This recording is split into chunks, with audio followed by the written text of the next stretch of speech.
آپ کی بات تو بالکل ٹھیک ہے کہ مہنگائی بہت زیادہ ہو رہی ہے، اور پاکستان میں نہیں پوری دنیا میں ہو رہی ہے، اور ضرور پی ٹی آئی کے جو وعدے تھے اور سارے دعوے تھے، وہ ساری چیزیں جو ہے اس میں لوگ مایوس ہیں، اور ایسا ہے۔ خاص طور پہ کراچی میں، ہم تو کراچی میں دیکھتے ہیں کہ جو ہم نے ایکسپیکٹ کیا تھا کہ یہ بھی چینج ہو جائے گا، وہ بھی چینج ہو جائے گا، وہ اس نئی طرح نہیں تبدیلیاں ہے، آئیں گی ڈیولپمنٹ کراچی ویسی میں۔ نہیں ہو رہی۔ لیکن میں سمجھتا ہوں کہ یہ بھی غلط ہوگا کہ ہم ایک پارٹی کو اس کے اوپر ذمہ داری دے دیں۔ ٹھیک اٹس ہے۔ انفلیشن انٹرنیشنل فنامنا ہے، پوری دنیا میں انفلیشن ہے، اور اگر تیل کی قیمتیں اوپر جا رہی ہیں تو یہاں پہ بھی جائیں گی، اگر شپنگ لائنز کی قیمتیں اوپر جا رہی ہیں تو ظاہر سی بات ہے ٹرانسپورٹ مہنگا ہوتا ہے، تو ہر چیز، ہر امپورٹڈ چیز، ہر ایکسپورٹڈ چیز جو ہے اس کے پاس مارجنز کم ہو جاتے ہیں۔ But having said all that, میں یہ کہوں گا کہ ہماری جو پولیٹیکل لیڈرشپ ہے، کسی پارٹی سے ہو، چاہے وہ نون ہو، چاہے پی پی ہو، چاہے پی ٹی آئی ہو، پولیٹیکل لیڈرشپ جو ہے وہ بھی صحیح سمت پہ کام نہیں کر رہی۔ دیکھیں، آپ کل کے واقعے کا ذکر کیا فاروق بھائی نے، کتنا غمگین واقعہ ہے، ہر کسی کو جو ہے تکلیف پہنچی، ادھر بھی نبی پاک صلی اللہ علیہ وسلم کو ماننے والے ہیں، ادھر بھی نبی پاک صلی اللہ علیہ وسلم کو ماننے والے ہیں، اور خون بہایا جا رہا ہے۔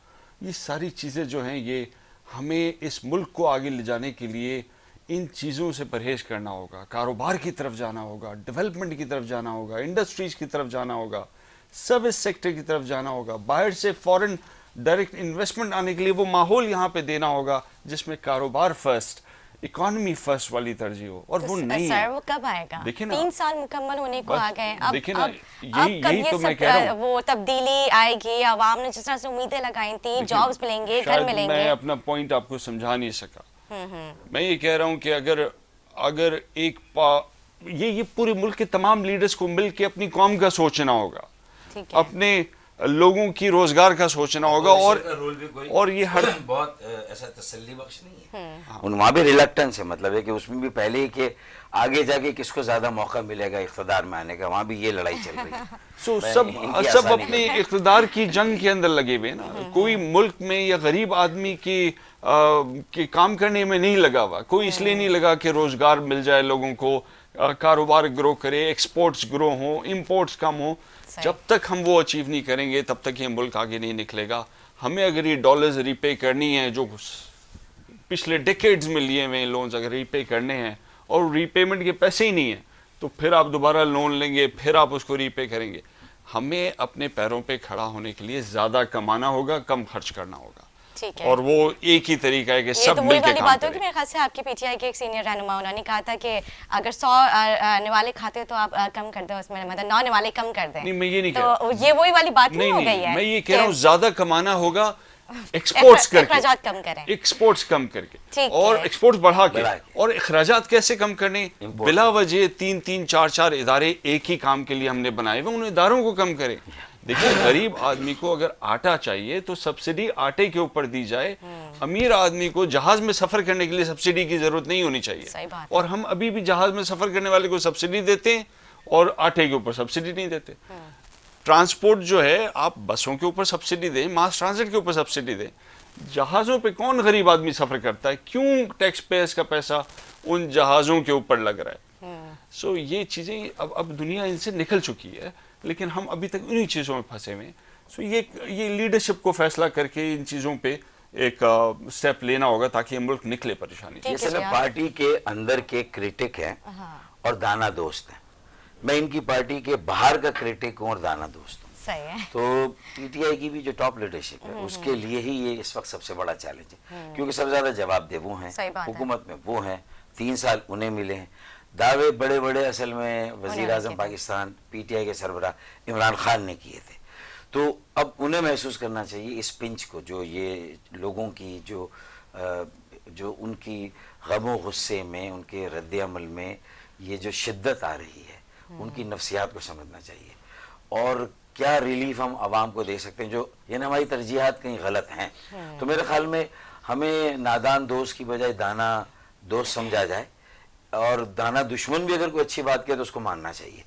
تو میں تو 3 سال سے، پھر میں نے تو انہوں نے بھی اپنی گفتگو میں کہا کہ اگر مہنگائی اور بے روزگاری کا ہی مسئلہ آنا تھا اور ہماری مجموعی معیشت میں ہم امپورٹ کو کم نہیں کر سکے، ایکسپورٹ کو نہیں بڑھا سکے، اپنی پیداواری عمل یا سرمایہ کاری کے عمل کو ہم بڑھا نہیں سکے، جس کی وجہ سے آج اس نہج پر ہم پہنچے ہیں، تو پھر ہمیں یہ بھی سوچنا چاہیے کہ چلیں اگر وہ معیشت میں جو اعداد و شمار یا فیگرز ہوتے ہیں اس پہ ہم کوئی بہت زیادہ وہ نہیں کر سکے، تو کراچی کے انفراسٹرکچر ڈیولپمنٹ میں بھی 3 سال سے کچھ نہیں ہوا۔ اچھا اس میں ایک عذر بہانہ 18ویں ترمیم کا آ جاتا ہے، صوبائی خود مختاری کا آ جاتا ہے، اور میں نے 1 سال ہو گیا بلکہ 1.5 سال اسلام آباد بھی ایک میں نے پلان بھیجا، shadow Karachi urban development plan, اور ایک میں نے پنڈی بھیجا، تو پنڈی سے تو مجھے رسپانس آ جاتا ہے لیکن اسلام آباد سے نہیں آتا۔ تو اس کا مطلب ہے کہ بھائی کوئی آپ کو وہ کہتے ہیں نا گو کہ چھوٹی ہے ذات بکری کی، دل کو لگتی ہے بات بکری کی، تو چھوٹی بات بھی کوئی چھوٹا آدمی بھی بات کر رہا ہو جو بظاہر آپ کی نظر میں جس کی اہمیت نہ ہو، لیکن اگر اس کی بات پہ غور کریں، اس کا ایک تجربہ ہے، وہ آپ کو مشورہ دے رہے کہ آئین کے اندر توڑ ہے کہ صوبائی حکومت کو کیسے بائی پاس کر کے اب براہ راست شہروں میں ترقی کے عمل اس کی رفتار کو تیز کر کے وہاں چھوٹی جو پبلک سرمایہ کاری حکومت کی انفراسٹرکچر میں پانی ہے، سرکولر ٹرین ہے، اور کچرا اٹھانے کا جدید نظام ہے، اور جو ہے وہ نکاسی آب کی جدید ایک نظام، یہ چاروں چیزیں ہو سکتی تھیں۔ نالے 3 صاف کیے جہاں آپ نے، تو وہاں 41 نالے اب صاف کر دیتے، زیادہ پیسہ اس پہ لگا دیتے۔ اس سال بارشوں میں ناگن چورنگی، یوسف گوٹ، خدا کی بستی، سرجانی ٹاؤن میں یہ حالات نہ ہوتے تو کیا ہوتا؟ آپ کہتے ہیں کہ ہم صوبائی حکومت ہماری نہیں ہے، بلدیہ میں ہم نہیں ہے، اس کے باوجود بھی ہم اتنا کر سکتے تھے، ہم نہیں کیا، تو آپ کے جو 14 MNAs ہیں ان کی اچھی فیس سیونگ ہو جاتی ہے۔ مشورہ کسی کا لے لے، مفت مشورہ ہے، اس میں کوئی پیسے بھی نہیں میں تو مانگ رہا کہ مجھ سے پیسے نہ لے۔ جب 3 نالے صاف کر سکتے ہیں صوبائی خود مختاری کے باوجود، تو 41 نالے بھی صاف کر سکتے ہیں۔ ٹھیک ہے جی، ہمارے پاس جو ہے پیپلز پارٹی کے سینئر رہنما آتے رہتے ہیں، MPs پہ آتے رہتے ہیں، تو ہم نے بھی ان سے گفتگو کی 18ویں ترمیم کے حوالے سے، تو وہ کہتے ہیں کہ اگر ہمیں وفاق کوئی اچھا مطلب منصوبہ لے کر آئے گی تو ہم کیوں نہیں ان کے ساتھ بیٹھ کے اس کے اوپر اور جو مشورہ کر کے ہم اس کو آگے لاہ عمل تیار کریں گے۔ تو پھر کہنے لگے کہ جب ان سے ہم گفتگو کرتے ہیں، جب خان صاحب کراچی آتے ہیں تو وہ تو ہمارے سے بیٹھنا پسند نہیں کرتے، تو یہ بھی ایک مین پوائنٹ ہے کہ مطلب آپ لوگ اس کے اوپر بھی تو کم از کم دیکھیں کہ آپ وزیر اعلیٰ سندھ کو اپنے ساتھ ملائیں، ان سے مشاورات کریں اور آگے کراچی کی ترقی کے، جیسے بھی فاروق صاحب نے کہا، تو یہ کیا معاملہ ہے؟ دیکھیں، کام کرنے کے طریقے ہزار ہوتے ہیں، نہ کرنے کے بہانے ہزار ہوتے ہیں، تو یہ بات نہیں ہے کہ جی وہ آئیں گے بیٹھیں گے تو ہم اپنا کام کریں گے۔ ان کا تو کام ہے، صوبائی حکومت ان کے پاس ہے، انہوں نے تو کرنا ہی کرنا تھا۔ اگر ان کی نیت میں کام کرنا ہوتا تو آج ہم لوگ رو نہیں رہے ہوتے۔ مطلب کراچی کے اندر موٹر سائیکل والوں کو پتہ نہیں کیا حال ہوتا ہوگا، چھوٹی گاڑی والوں کو کیا حال ہوتا ہوگا، 4x4 میں بھی ایسا لگتا ہے کابل کی کوئی جنگی میدان کے اندر ڈرائیو کر رہا ہوں، چاہے وہ طارق روڈ ہو، چاہے وہ ناظم آباد ہو، چاہے پاپوش ہو، چاہے گلشن اقبال ہو، چاہے کوئی اور ملیر کا ایریا ہو۔ اب اس کے اوپر پرائم منسٹر کے آ کے بیٹھنے کی کیا ضرورت ہے؟ میں کہتا ہوں 18ویں ترمیم میں رہے، لیکن 18ویں ترمیم کے اندر جو ان کے شہری مینجمنٹ میٹروپولیٹنز ہیں، ان کو ان کے اختیار دے دیں جو 18ویں ترمیم کا حصہ ہیں، ان کو ان کے فنڈز دے دیں۔ مطلب ایک شہر جو 70% ملک کی آمدن پیدا کر رہا ہے اور 97% صوبے کی آمدن پیدا کر رہا ہے، اس شہر کو جو ہے آپ ڈیولپمنٹ کے نام پہ کم از کم 10% ہی اس کا واپس کر دیں۔ 4000 ارب روپے اگر یہ شہر جنریٹ کرتا ہے تو 40 ارب روپے اس کو ملتے ہیں، اور وہ بھی خرچ نہیں کر سکتے۔ اس کے اوپر بھی جو ادارے بن گئے ہیں وہ پورے صوبے کے اوپر خرچ کریں گے، شہر کے اوپر نہیں کریں گے۔ پلس آپ دیکھیں نا، یہ جو پانی کی بات کر رہے ہیں، جو ٹرانسپورٹ کی بات کر رہے ہیں، یہ کتنی اسٹیٹ کا کیسا فیلئر ہے کہ ہم لوگ یہاں بیٹھ کے بات کریں کہ ہمیں پینے کا پانی مل جائے، ہمارا کچرا اٹھ جائے۔ یہ ٹیلی ویژن کے اوپر ہم بات کر رہے ہیں، شرم سے ڈوب مر جانا چاہیے ہمیں۔ یہ تو دنیا کا ہر شہر یہ کام کرتا ہے، ہر ملک یہ کام کرتا ہے۔ یہ بھی کوئی وہ ہے کہ ہم لوگ ڈیمانڈ کریں صوبائی حکومت سے کہ ہمارا کچرا اٹھا لو، ہمارے مچھر مار دو، ہمیں کتے کی ویکسین دے دو، کتا کاٹ لے تو کتے ختم۔ یہ مطلب یہ ڈیمانڈز نہیں ہوتی، ڈیمانڈز یہ ہوتی ہیں کہ جی ہمیں ایک اور رنگ روڈ دے دیں، جیسے لاہور رنگ روڈ دے رہا ہے، جیسے اسلام آباد رنگ روڈ بنا رہا ہے، کراچی رنگ روڈ نہیں بنا سکتا۔ ٹرانزٹ میں ٹرین ہونی چاہیے، ٹرینز ہو ہمارے پاس، سرکلر ہو، اور وہ بھی کوئی ہم یہ نہیں کہ کوئی بھیک مانگ رہے ہیں، ہم تو یہ کہہ رہے ہیں کہ جو کراچی جنریٹ کرتا ہے وہی اس کے اوپر تھوڑا سا لگا دو آپ نے بہت تاکہ اچھی 10 بات گنا کی اور کہ اگر ہم جنریٹ یہ کریں لائیو گے. شوز ٹی وی شوز میں بیٹھ کے ہم یہ گفتگو کر رہے ہوتے ہیں کچرا پانی اور باقی معاملات جس طرح سے جو پروٹیسٹ ہو رہے ہوتے ہیں اور مطلب حکومت کے خلاف باتیں ہو رہی ہوتی ہیں تو آپ کیا سمجھتے ہیں یہ اچھا امپیکٹ جا رہا ہے اور ممالک میں؟ دیکھیں یہ تو حسن ہے ڈیموکریسی کا کہ اوپینین جو ہے اپنا ریز کرنے میں کوئی حرج نہیں ہے. جو برا امپریشن جاتا ہے وہ یہ قتل و غارت سے جاتا ہے, اچھا, وہ بم بلاسٹ سے جاتا اور ہے, جو لوگ مر رہے ہیں وہ کے سو رہے ہیں کنٹینرز سر, کی یہ بھی وجہ بہت سے بڑا سوال ہے. دیکھیں ان کنٹینرز کی وجہ سے جاتا ہے کہ پورا شہر بند ہے. فورن ڈائریکٹ انویسٹمنٹ کرنے والا نہیں آتا فورن انویسٹر, کہ اگر پورا شہر بند ہے, اگر آپ کی فیکٹریاں بند ہیں, اگر آپ کے کال سینٹرز بند ہیں, آپ کے آئی ٹی کے آفیسز بند ہیں, آپ نے وہاں پروڈکٹ جو ہے 17 تاریخ کو دینی ہے, آپ 27 تاریخ تک نہیں دے رہے, یہ چیزیں انٹرنیشنل ٹریڈ میں ایکسیپٹیبل نہیں ہوتی. بٹ جہاں تک آپ نے باقی باتیں کی کہ جو ہمارے پاس جہالت کی وجہ سے یا حکومت کی کارکردگی کی وجہ سے ایجوکیشن نہیں ہے, ہیلتھ کیئر نہیں ہے, دوسرے بھوک اور افلاس ہے, یہ ساری چیزیں ظاہر سی بات ہے یہ ریاست کی ذمہ داری ہے کہ وہ اپنے لوگوں کی یہ پرابلمز جو ہے وہ ختم کرے. بالکل, سندھ میں تعلیم کا تو ویسے بھی بہت ہی برا نظام ہے. گورنمنٹ اسکول میں تو ہمارے یہاں پہ ٹیچرز ٹیکس کا تو آپ کے سامنے ہے جو اسکینڈل ہوا تھا. ارے 19,000 اسکولوں میں باتھ رومز نہیں ہیں, 19,000 اسکولوں میں 40,000 میں سے, اور میجورٹی 30,000 اسکول میں پینے کا پانی نہیں ہے. اب بچہ اگر اسکول جاتا ہے صبح سے دوپہر تک, اس کے پینے کا پانی اور باتھ روم نہ ہو, آپ خود بتائیں نا کون بھیجے گا؟ کیا کرے گا جب اسٹاف ہی نہیں ہے تو پڑھانے کے لیے پھر کون؟ بینچز نہیں ہیں, پھر ٹیچرز نہیں ہیں, پھر چھتیں نہیں ہیں. کم از کم باتھ روم بنا کے اس کو پبلک باتھ روم ڈکلیئر کر دیں. اگر ٹیچرز اور بچے نہ بھی آئیں تو کم از کم لوگ تو لیکن استعمال تو یہ بھی اچھا مشورہ ہے. 200 سے 250 ارب یہ بھی مفت روپے, مشورہ ہے. 200 سے 250 ارب روپے سالانہ ایجوکیشن کے اوپر کرپشن کا شکار ہوتا ہے. یہی پیسہ اگر بچے کو دے دیں تو ہمارے پاس جو 69 لاکھ بچہ آؤٹ آف اسکول ہے وہ سارا کا سارا پرائیویٹ اسکول میں پڑھ سکتا ہے. اس میں احتساب آسان ہو جائے گا, جواب دہی آسان ہو جائے گی اگر یہ ڈیوالو ہو جائے کہ لوور سیکنڈری ہائر سیکنڈری تک سکولز نیچے ڈسٹرکٹس کو دے دیں, کیونکہ اس کے علاوہ کوئی راستہ ہی نہیں. کیونکہ پھر وہ ہر ڈسٹرکٹ کے شہری بلدیاتی انتخابات میں جو ہے نا وہ حساب کتاب کر لیں گے اپنے ان نمائندوں سے جن کو یہ فنڈ ملا. اختیار دے دیں, فنڈ دے دیں, رسپانسبلٹی کو نیچے دیں نا وتھ اتھارٹی, صرف ذمہ داری نہیں, وسائل بھی دیں اور اس میں اختیارات بھی دیں, تو یہ مسئلہ حل ہوگا. فاروق بھائی جو بات کر رہے ہیں کہ راکٹ سائنس نہیں ہے, پوری دنیا اسی طرح چل رہی ہے, یہی ایک کامیاب طریقہ ہے. ڈومیسٹک انڈسٹری نیچے لوکل لیول تک, ہائر ایجوکیشن آپ رکھ لیں, آپ کو تو ریسرچ پہ جانا چاہیے, پتہ نہیں کیا کیا اور کام ہونے چاہیے.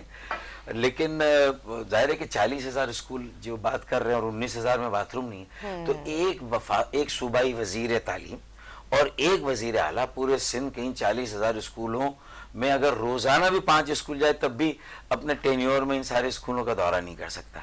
تو جب جا ہی نہیں سکتے اور ساری بیوروکریسی پہ آپ ڈیپینڈ نہیں کر سکتے, اس بیوروکریسی کو, افسر شاہی کو کسی کے آگے جواب دہ بنانے کے لیے میئر اور اس کی ٹیم کو, اکیلا میئر بھی کافی نہیں ہے. میئر کے اختیارات بھی جیسے وزیر اعلیٰ کے جو ہے وہ اس کی ٹیم وزراء میں تقسیم ہوتے ہیں, اسی طرح میئر کے بھی اختیارات اس کی ٹیم جو اسٹینڈنگ کمیٹیوں کے چیئرمین اس کے ہوتے ہیں ان کو وہ اختیار دیں. وہاں پر شیڈو گورنمنٹس بننی چاہیے, وہاں بھی اپوزیشن کو ایک رول پلے کرنا چاہیے. دیکھیں آرٹیکل 148 کی میری پٹیشن 6 سالوں سے پینڈنگ میں ہے. میں دونوں کو پی ٹی آئی اور MQM پاکستان دونوں کو میں کٹہرے میں کھڑا کر کے ان سے جواب مانگوں گا کہ اپنے میئر کو بھی اختیار دلانے کے لیے وسیم اختر صاحب کو MQM نے کیا دباؤ ڈالا PTI پہ. وہ جھٹکا دیتے کہتے ہیں ہم حکومت چھوڑ لیں. اب سپریم کورٹ میں فاروق نسیم صاحب سے کہہ کے, خالد خان سے کہہ کے, اور اب جو ان کے اٹارنی جنرل اور جو آئے ہیں ان کے ذریعے سے وہ خالی کرائیں. مطلب یہ پٹیشن اس کی جو سنوائی ہو اور اس پٹیشن پہ فیصلہ ہو. اسی 140 کی انٹرپریٹیشن سے صوبے کے بلدیات اور جو شہروں اور ضلعوں کے اختیارات اور وسائل ہیں اس کی تقسیم کا معاملہ انٹرپریٹیشن سپریم کورٹ کر دے, اس کی تشریح کر دے. بہت بڑا مسئلہ ہے. تو اس پر تو PTI کا تو یہ ڈیولوشن کا ایک بہت بڑا تبدیلی کا ایجنڈا تھا کہ گراس روٹ پہ ڈیموکریسی اور گراس روٹ پہ امپاورمنٹ ہوگی, لوگ با اختیار ہوں گے تو بہت تیزی سے ترقی ہوگی. چائنا میں 1 پارٹی رول ہے مرکز میں, اسٹیٹ میں, لیکن چائنا کی جو ترقی کا ایک اہم راز ہے وہ اس کے با اختیار, مؤثر, باوسیلہ بلدیاتی ادارے، بالکل یہ بات تو حقیقت کیونکہ ہے. اس کی وجہ سے وہ آگے بڑھا ہے. آج اس کے چھوٹے چھوٹے شہروں میں ماس ٹرانزٹ کا، اور انہوں نے اپنے بچوں کی تعلیم پہ بہت فوکس کیا ہے. سب سے اور وہ اہم اس لیے چیز کہ یہ بھی ہے. ڈیوالو کیا ہے نا وہ اختیارات. انہوں نے اوپر فارن پالیسی رکھ لی، کرنسی رکھ لی، موٹے موٹے فائنینسز کے رکھ لیے. انہوں نے جو ہے وہ ریسرچ کی اور فارن انویسٹمنٹ کی، یہ ساری باتیں اوپر رکھی، باقی ساری چیزیں وہ نیچے دے رہے ہیں. اب اگر اسی کو ہم نہیں سمجھیں گے، اور ایک کراچی جیسا شہر جو 60-70% ریونیو دے رہا ہے، کراچی چلتا ہے تو پاکستان چلتا ہے، ترقی کا انجن ہے، معیشت کا ہب اور مرکز ہے، اور اسے 4000 ارب کا ٹیکس دینے پر 40 ارب ملے، 400 ارب اس کا کم از کم حق بنتا ہے، اور وہ بھی صحیح ہاتھوں میں جائے اور استعمال ہو. کرنا کیا ہے کہ 400 ارب ملنا چاہیے ہر سال اور اچھے ہاتھوں میں جائیں. تو اس کے لیے میں نے کہا ہے کہ اگر قومی سطح پہ انہوں نے کہا کہ سب کی ذمہ داری، یعنی اگر پی ٹی آئی کی اور ایم کیو ایم حکومت میں ان کی ذمہ داری ہے، تو پیپلز پارٹی اور پی ایم ایل این کی بھی ذمہ داری کچھ کم نہیں ہے، کیونکہ وہ بھی یکسوئی کے ساتھ وہ کردار ادا نہیں کر رہے جو کرنا چاہیے. تو ایک قومی ایجنڈے کی ضرورت ہے، اور اس پر لیڈ کون لے، بیٹھے کون.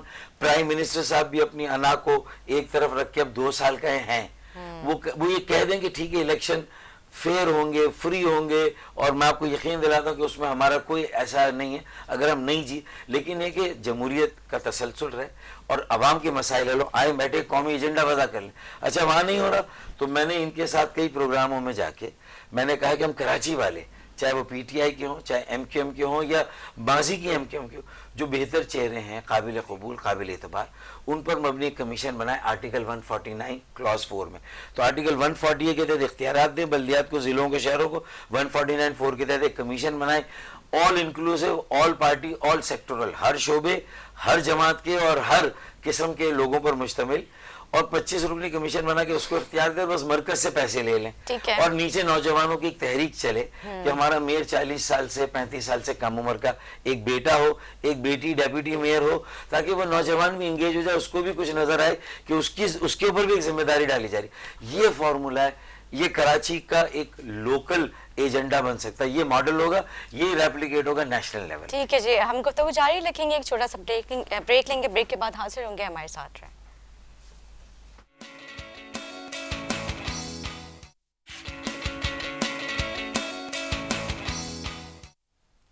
جی ناظرین، خوش آمدید. ذرائع اس بات کی تصدیق کر رہے ہیں ملکی سیاست میں سابق گورنر سندھ عشرت العباد ایک بار پھر سے انٹری کر رہے ہیں. کیا آپ کا رابطہ ہوا ان سے؟ کیونکہ وہ پھر سب سے رابطے کر رہے ہیں. میرا اس طرح رابطہ ان سے ہوا کہ ان کا جب یہ اچانک ایک انٹرویو آیا اور ٹکر چلے کچھ چینلز پر، پھر جنگ میں ایک اخبار میں بھی خبر رپورٹ ہوئی، تو میں نے اس کی تصدیق کی کہ ہاں یہ انہی کی طرف سے یہ سب آیا ہے. میں نے اس کا خیر مقدم کیا. بات اچھی تھی وہی والی کہ پہلے تو جو ایم کیو ایم کے اندر مختلف دھڑے ہیں یا تقسیم ہیں، ان کو ایک یکجہتی میں تبدیل کرنا ہے، اور پھر وہی کافی نہیں ہے ایک اچھی متحرک ایم کیو ایم یا منظم ایم کیو ایم، بلکہ اس کے بعد جو باقی سیاسی جماعتیں ہیں، خاص طور پہ 4 اور سیاسی جماعتیں ہیں ایم کیو ایم کے علاوہ، پی ٹی آئی، پیپلز پارٹی، پی ایم ایل این، جماعت اسلامی، ان کے کردار کو کراچی کی سیاست سے آپ اگنور نہیں کر سکتے. صحیح بات ہے. تو ایک within M Q M unity اور ایک گریٹر کراچی یونٹی، تو میرا وہی والا ماڈل ہے. تو انہوں نے اسی بات کو سپورٹ کیا. تو میں نے کہا کہ ملکی حالات اور کراچی کی صورتحال پر انہوں نے اچھی بات کی ہے، میں اس کا خیر مقدم کرتا ہوں. اور یہی اگر چیز لوگ سمجھ جائیں کہ کراچی ہماری معیشت کی شہ رگ ہے، ہماری بقا، سلامتی، ملک کے روشن تابناک مستقبل کی ضمانت ہے، یہ سمجھ آ جائے. اور کراچی کا ایجنڈا قومی ہے. لاہور میں اگر آپ کوئی لوکل ایجنڈا بنائیں گے نا، وہ نیشنل نہیں ہوگا. لاہور اتنا میٹر نہیں کرتا نیشنل پالیٹکس یا نیشنل اکانومی، کراچی میٹر کرتا ہے. بالکل ٹھیک کہہ رہے ہیں منیت صاحب. ملکی موجودہ صورتحال جو ہے آپ کے سامنے ہے، تحریک انصاف کی کیا حکمت عملی آگے کی؟ دیکھیں ابھی تو ملک کی صورتحال سے زیادہ انٹرنیشنل صورتحال جو ہے وہ میٹر کر رہی ہے ملک کی صورتحال کے اوپر. سو وہ تو اس کے اوپر تو بہت لمبی ڈیبیٹ ہو جائے گی، آپ کو پورا پروگرام کرنا پڑے گا، اور اس میں بھی میں آپ کو کہوں گا کہ مجھ سے بہتر لوگوں کو آپ اس میں انوائٹ کریں، بیکاز جو حالات چل رہے ہیں افغانستان میں، جو حالات چل رہے ہیں یہاں پہ انڈیا کی طرف سے، چائنا کی طرف سے، سی پیک کی وجہ سے، اس پہ تو ہم جتنی لمبی بات کریں کہ کہاں سے بنگلہ دیش سے انڈیا کو کیسے ٹربل آ رہی ہے، چکن نیک سے کیسی ٹربل آ رہی ہے انڈیا کو، کشمیر میں کتنی ٹربل آ رہی ہے افغانستان کی وجہ سے، ان کی جو بھی فنڈنگ آتی تھی پاکستان کے اندر ڈفرینٹ گروپس کو ٹیررزم کرنے کی، وہ سب رک گئی ہے. So it's a very long debate. آج بھی شاہ محمود قریشی صاحب اینڈ DGI افغانستان کے اندر موجود ہیں. سو اوور آل مجھے لگتا ہے کہ پاکستان بہت بہترین طریقے سے اس پرابلم سے نکل گیا اور اپنی ویسٹرن بارڈر کو جو ہے سیف کر لیا ہے. لیکن انٹرنیشنلی چونکہ اب دنیا جو ہے وہ دو سپر پاورز کے درمیان آ گئی ہے، پہلے ایک ہی ہوتا تھا، تو اس ہاتھیوں کی جنگ میں پاکستان ابھی بھی بیچ میں ہے. سو ہمیں اپنے آپ کو اسٹیئر کرنا ہوگا اور صحیح طریقے سے کرنا ہوگا. جہاں آپ نے عشرت العباد صاحب کی بات کہی تو میں اس میں کچھ ایڈ کرنا چاہوں گا. جی ہاں. چونکہ میں یونیورسٹی سے تعلق ہے تو گورنرز جو ہیں یوزلی ڈائریکٹلی پیٹرن ہوتے ہیں چانسلر کے، تو میرا بڑا لمبے عرصے تک ان سے ایکسپیرینس رہا، 13-14 سال کا. اور میں after Moin uddin Haider and after good governance میں اتنا ایکسپیکٹ نہیں کر رہا تھا، لیکن پورے 13 سال میں نے ایک سکینڈل ان کے اوپر نہیں سنا، اور میں نے ہمیشہ ان کو جو ہے بڑا پازیٹیو آدمی پایا. سو اگر وہ آتے ہیں تو اس سے کراچی کو فائدہ ہوگا، اینڈ وہ ایک ایسے یونیفائنگ ایک میگنیٹک رول پلے کریں گے. اچھے لوگوں کو جانا نہیں چاہیے. یہ بڑی بدقسمتی ہے کہ ہمارے یہاں لیڈرز جب اپنی پوزیشن سے ہٹتے ہیں تو ان کو جانا پڑ جاتا ہے یہ ملک چھوڑ کے، بیکاز جو کام ان اداروں نے کرنے ہوتے ہیں وہ اسی وقت کرنے کے بجائے وہ بعد میں پھر سیاسی طور پہ ان کو ہراس کرتے ہیں. تو شاید اس وجہ سے یا کوئی اور وجہ ہو، میرے خیال میں فاروق بھائی اس پہ روشنی ڈالیں گے کہ کیا وجہ ہوئی وہ گئے. لیکن ہماری لیڈرز کو یہاں سے جب باہر چلے جاتے ہیں تو وہاں پہ ان کو پھر انٹرنیشنل پاورز جو ہیں وہ اپنے دائرے میں لے آتی. تو یہ ملک کے ساتھ زیادتی ہے کہ ہمارے بہت سارے لیڈرز باہر جاتے ہیں، پھر جب واپس آتے ہیں تو وہ ہمارے نہیں رہتے، اور ایک کے بعد دوسرا آپ دیکھیں گے ایسا ہی ہوا ہے. سو اس طرح ہونا نہیں چاہیے. فاروق بھائی تھوڑا سا اس پہ لائٹ. عذرائے مذاق ہی کہوں گا کہ باہر جاتے ہیں اور وہاں کا اگر نمک کھاتے ہیں تو پھر چاہے ہاں یہ بات جو کہی نا، باہر جا کے وہاں کا نمک کھاتے ہیں تو پھر. فاروق صاحب اگر وہ واپس آ جاتے تو کیا آپ انہیں اپنی پارٹی میں مطلب شمولیت کروائیں گے؟ دیکھیں میں نے تو یہ بڑا واضح طور پر کہا کہ جو بہتر چہرے ہیں، قابل قبول، معتبر، قابل اعتماد، یہ اگر جمع ہو سینئر لیڈرشپ میں سے تو پھر جو مڈل ایج لیڈرشپ ہے وہ پھر یہ ہو جاتی ہے، اور پھر یہ ایک ہمارا نئی جنریشن جو ہے اس کو ہم آسانی سے ریچ کر سکتے ہیں. ٹھیک ہے. تو میں نے تو across the line of party جو ڈیوائڈ جو ہے، مطلب across the line of all kinds of divide, سارے جگہ پہ یعنی ہر پارٹی میں اچھے لوگ ہیں، قابل قبول اور قابل اعتبار، ہر مذہب ہر مسلک میں اچھے لوگ ہیں. تو ان اچھے لوگوں پر مشتمل ایک اچھی بڑی ٹیم بننی چاہیے، جو پڑھے لکھے ہوں، سلجھے ہو، اللہ کا ڈر ہو، لوگوں کا درد ہو، پرخلوص بے لوث خدمت کا جذبہ ہو کہ ہم کچھ دینا چاہتے ہیں، کچھ کرنا چاہتے ہیں، اور وہ کریڈیبل ہوں، مطلب ان کا ماضی بھی کم سے کم متنازع ہو. جیسے انہوں نے کہا کہ اسکینڈل نہیں ہے اگر گورنرشپ میں وہ اتنے سال رہے، اور کنٹروورسی بھی کوئی نہ ہو، اور لارجر ایکسیپٹیبلٹی ہو، ہر مسلک کا آدمی بھی ایکسیپٹ کرتا ہو، ہر زبان بولنے والا بھی. آپ نے بظاہر ایک علاقائی سیاست کی MQM میں رہ کے یک لسانی، جو شروع میں MQM کا تھا کہ مہاجروں کے مسائل کی زیادہ بات کرتے تھے، بعد میں متحدہ بنے. اس کے باوجود بھی اگر MQM کے اندر کچھ ایسے چہرے ہیں جن کو کہ تجربہ بھی ہے اس کا یعنی گورننس کا، اور ڈیولپمنٹ ایجنڈا کو کیسے آگے بڑھانا، مشرف صاحب کے زمانے میں ایک ٹیم ہماری تھی جس نے کام کیا تھا. ناردرن بائی پاس، لیاری ایکسپریس وے، پانی کا منصوبہ K3 مصطفیٰ کمال مشرف صاحب نے مکمل کیا، K2 میں نے کیا. تو K2 K3 کے بعد K4 شروع ہی نہیں ہو رہا. اب پیپلز پارٹی بھی اس میں کہہ رہی ہم کر رہے ہیں. K4 شروع ہو چکا ہے لیکن ابھی نہیں، K4 کا جب تک کھدائی نہیں ہوگی، لائنیں نہیں ڈلے گی، کینال نہیں بنے گی، اور ڈیزائن ہی غلط ہے تو کیا شروع ہوا؟ غلط ڈیزائن پہ شروع ہوا ہے. تو اس کا مطلب ہے کہ ابھی تو اس کا سرا ہی نہیں مل رہا کہ K4 ہے کدھر اور کہاں سے شروع ہوگا اور کب ہوگا.